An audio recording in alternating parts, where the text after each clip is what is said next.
नमस्कार साथियों, स्वागत है आपका अपने चैनल नितेश पांडे में।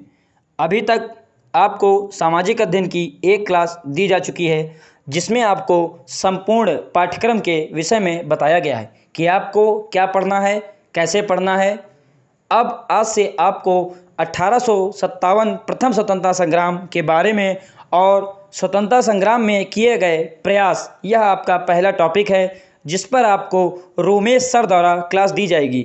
यदि आप चैनल पर नए हों, चैनल को सब्सक्राइब ज़रूर करें और यह वीडियो अपने कॉलेज दोस्तों के ग्रुप में ज़रूर शेयर कीजिए। अपने उन खास दोस्तों को ज़रूर शेयर कीजिए जिनको आप अपने साथ शिक्षक भर्ती में साथ चाहते हैं। साथियों, यदि वीडियो पसंद आए तो लाइक ज़रूर कीजिएगा और साथियों के साथ शेयर कीजिए। अब आप रोमेश सर के द्वारा आज का टॉपिक पढ़िए। मैं रोमेश वर्मा।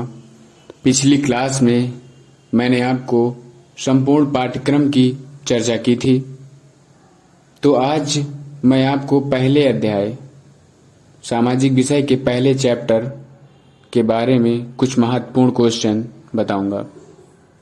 तो पहला चैप्टर क्या है? पहला चैप्टर है 1857 का प्रथम स्वाधीनता संग्राम तथा स्वतंत्रता प्राप्ति हेतु प्रयास। तो इस चैप्टर के कुछ महत्वपूर्ण प्रश्न आपको देखने को मिलेंगे। तो पहला प्रश्न है, सन 1857 ईस्वी के प्रथम स्वतंत्रता संग्राम के कारणों पर प्रकाश डालिए। पहला क्वेश्चन है कि 1857 ईस्वी के प्रथम स्वतंत्रता संग्राम के कारणों पर प्रकाश डालिए। क्या क्या कारण थे प्रथम स्वतंत्रता संग्राम होने के? तो पहला क्या कारण था? राजनैतिक कारण। राजनैतिक कारण में उस टाइम लॉर्ड डलहौजी जी की अपहरण नीति चालू थी। उस नीति के अनुसार राजाओं के संतान न होने की दशा में, जब किसी राजा की संतान न होती थी, उस दशा में देसी राजाओं के राज्य को अंग्रेजी राज्य में मिला लिया जाता था। जैसे कि झांसी का राज्य, महारानी लक्ष्मीबाई जी के झांसी का राज्य भी इसी के कारण अंग्रेजी राज्य में मिलाया गया था, जिससे कि झांसी की रानी महारानी लक्ष्मीबाई तथा कानपुर के नाना साहब सभी लोग अंग्रेजों के विरुद्ध हो गए थे। दूसरा पॉइंट क्या है? राजनीतिक कारण में ही दूसरा पॉइंट, अवध के नवाब वफादार थे। वफादार होने के बावजूद भी अवध को अंग्रेजी राज्य में मिला लिया गया था, जिससे कि जितने भी हिंदू, मुस्लिम तथा जितने भी अन्य शासक थे वे सभी रुष्ट हो गए थे। तीसरा पॉइंट है कि अंतिम मुगल सम्राट बहादुर शाह जफर को आदेश दिया गया कि उनकी मृत्यु के बाद उनका उत्तराधिकारी को महल और शाही शान छोड़नी पड़ेगी। अंग्रेजों ने चेतावनी दी कि बहादुर शाह जफर को कि उनकी जब मृत्यु हो जाएगी उसके बाद उनके उत्तराधिकारी को महल और उसकी शाही शान जो होती है उसको छोड़ना पड़ेगा। फिर दूसरा पॉइंट है पेंशन और उपाधियों की समाप्ति। लॉर्ड डलहौजी द्वारा क्या किया गया? नानाजी और पेशवा बाजीराव की पेंशन तथा उनकी सम्मान सूचक उपाधियों को भी समाप्त कर दिया था। उस टाइम पक्षपात पूर्ण न्याय प्रणाली चालू थी। ब्रिटिश न्याय प्रणाली जो है भारत कानून की अनदेखी व अवहेलना करती थी। यह प्रणाली जो है भारतीयों को अत्यधिक खर्चीली, पेचीदा तथा अवधिपूर्ण प्रक्रिया लगती थी। बहुत ही लंबी प्रक्रिया होती थी इस न्याय की। न्याय में भी संकोच किया जाता था। मतलब अंग्रेजों को का न्याय अलग था और भारतीयों को अलग न्याय दिया जाता था। दोनों में बहुत ही ज्यादा अंतर करके न्याय किया जाता था। इसीलिए भारतीय रुष्ट थे अंग्रेजों से। फिर दूसरा कारण था धार्मिक कारण। पहला राजनीतिक कारण, दूसरा धार्मिक कारण। धार्मिक कारण में ईसाई धर्म का प्रचार। मिशनरियों ने भारतीय जनता को ईसाई बनाया गया था, ईसाई बना रहे थे सभी जनता को, जिससे सब इनसे क्रोधित थे। जातिवाद की उपेक्षा होती थी। रेलवे तथा अंग्रेजी शिक्षा में जातिवाद किया जाता था। अन्य धर्म लोगों के साथ बैठना, उठना, बातें करना, सब में हस्तक्षेप समझा जाता था। चर्बी लगे कारतूसों का प्रयोग किया जाता था। सैनिकों को जो कारतूस प्रयोग के लिए दिए जाते थे उसमें गाय और सूअर की चर्बी मिली हुई थी, जिससे हिंदू और मुसलमान सैनिक भड़क गए थे।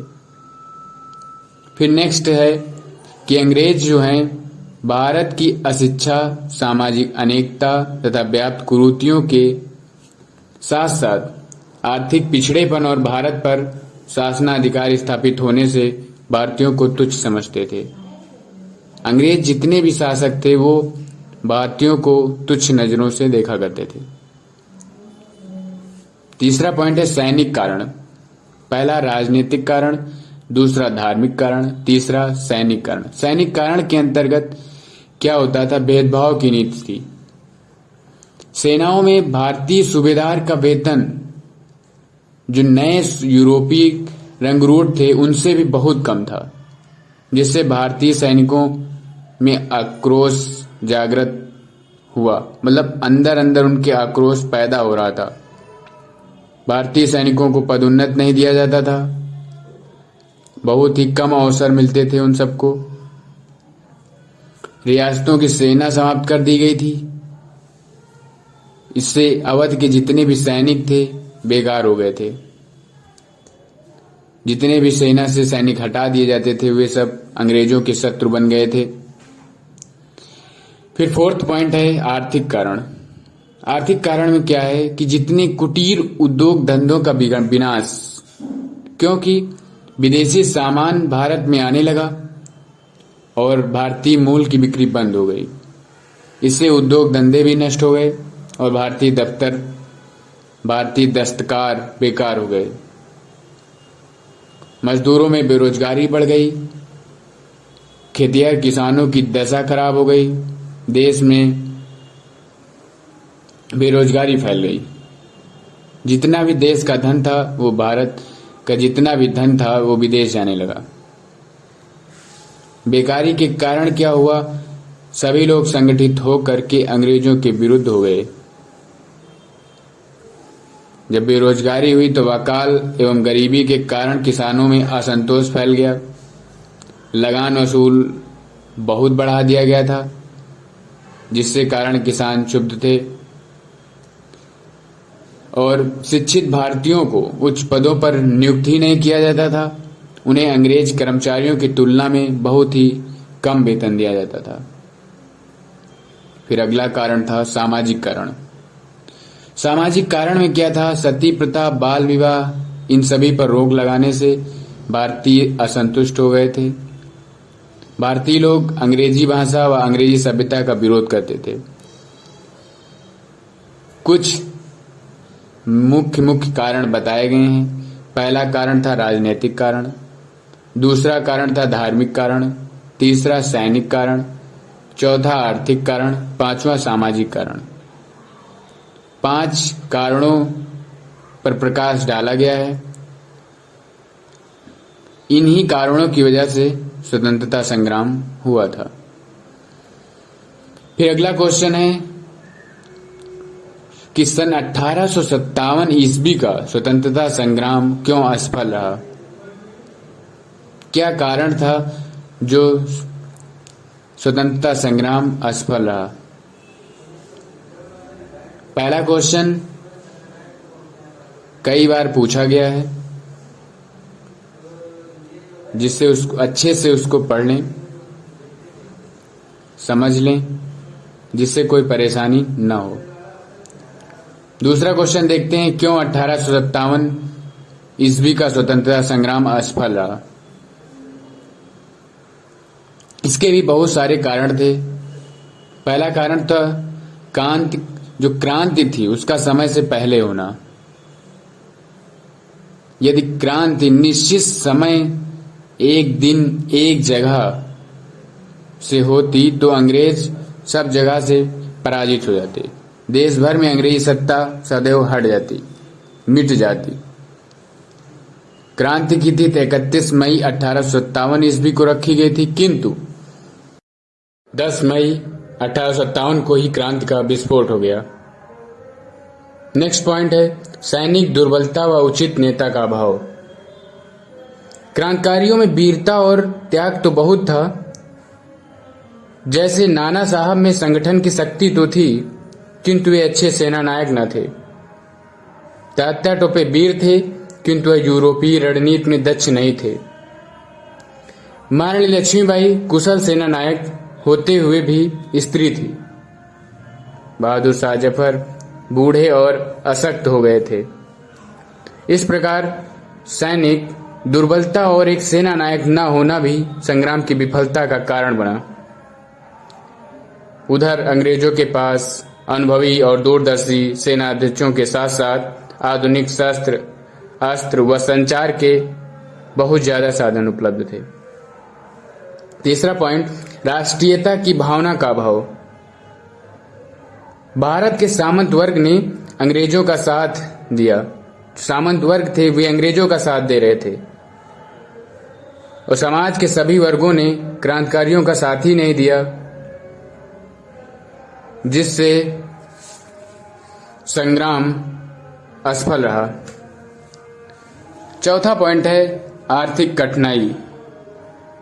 साधनों के अभाव में सैनिकों की भर्ती करना और उनका अस्त्र शस्त्र खरीदना बहुत ही ज्यादा मुश्किल था और क्रांतिकारियों का प्रतिशोध सफलतापूर्वक नहीं कर सके। अतः क्रांतिकारी अंग्रेजों का प्रतिशोध सफलतापूर्वक नहीं कर सके। पांचवा पॉइंट था आवागमन और संचार के साधनों का अभाव।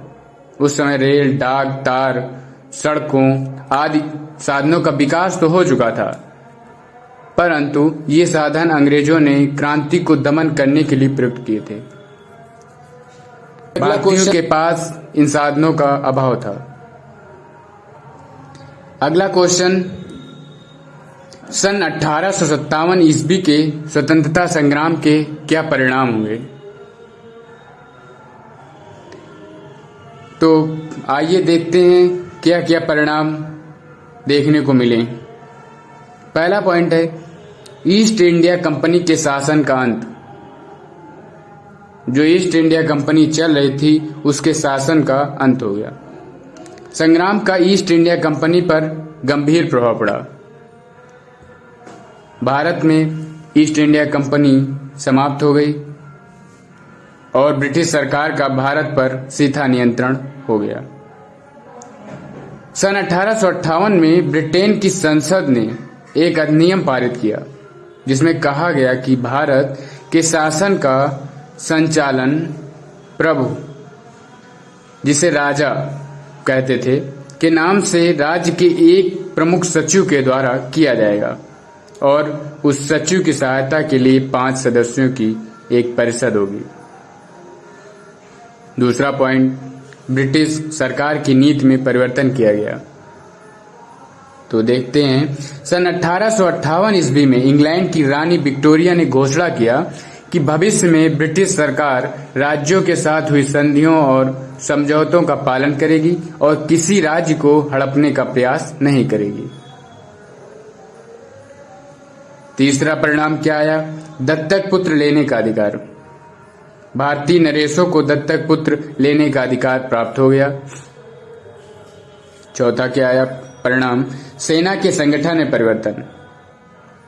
भारतीय सेना राष्ट्र के प्रति जागरूक हो गई थी। मुंबई, चेन्नई और बंगाल प्रेसिडेंसियों की सेनाओं का उत्तरदायित्व यूरोपियों को सौंप दिया गया था। तोपखानों पर पूर्णतया गोरे सैनिकों का नियंत्रण रहता था। जो तोपखाने थे उन पर गोरे सैनिकों का ही नियंत्रण रहा। फिर नेक्स्ट, धर्म की रक्षा।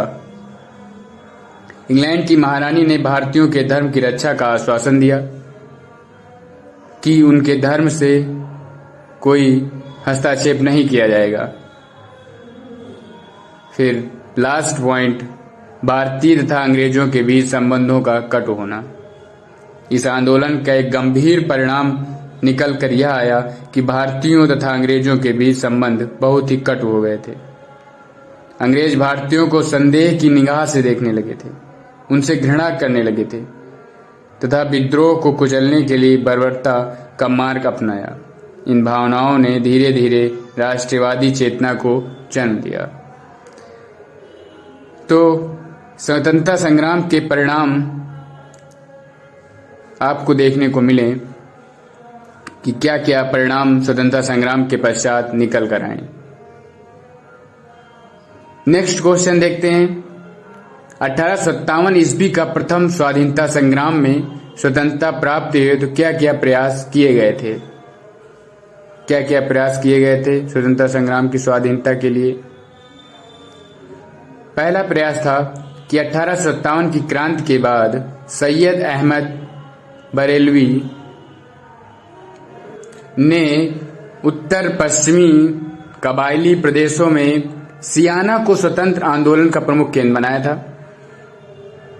भारत में इसका मुख्य केंद्र पटना था। दूसरा पॉइंट क्या है? बिहार के छोटा नागपुर क्षेत्र में 1890 के दशक में मुंडाओं का विद्रोह हुआ था, जिसका नेतृत्व बिरसा मुंडा ने किया था। शीघ्र ही यह विद्रोह दबा दिया गया और बिरसा मुंडा को जेल में डाल दिया गया। महाराष्ट्र में सन 1879 में वासुदेव बलवंत बुड़के ने स्वतंत्रता प्राप्ति के लिए सशस्त्र आंदोलन चलाया। कई लोगों ने स्वतंत्रता प्राप्ति के लिए सशस्त्र आंदोलन चलाए। लास्ट पॉइंट है, सन 1839 में सतारा में नरसिंह दत्तात्रेय पेदकर ने सैनिकों को संगठित कर बादामी किले पर अधिकार कर लिया, लेकिन अंग्रेजों ने यह विद्रोह भी दबा दिया था। इस प्रकार हमने सभी महत्वपूर्ण क्वेश्चंस पहले चैप्टर के पढ़ लिए हैं। कहीं भी कोई भी प्रॉब्लम, डाउट न समझ में आ रहा हो तो कमेंट बॉक्स में कमेंट करके ज़रूर बताएं। और यह वीडियो सभी साथियों के कॉलेज ग्रुप में सभी साथियों को ज़रूर शेयर करें, जिससे सभी साथी अच्छे से अच्छे अंक प्राप्त कर सकें। धन्यवाद।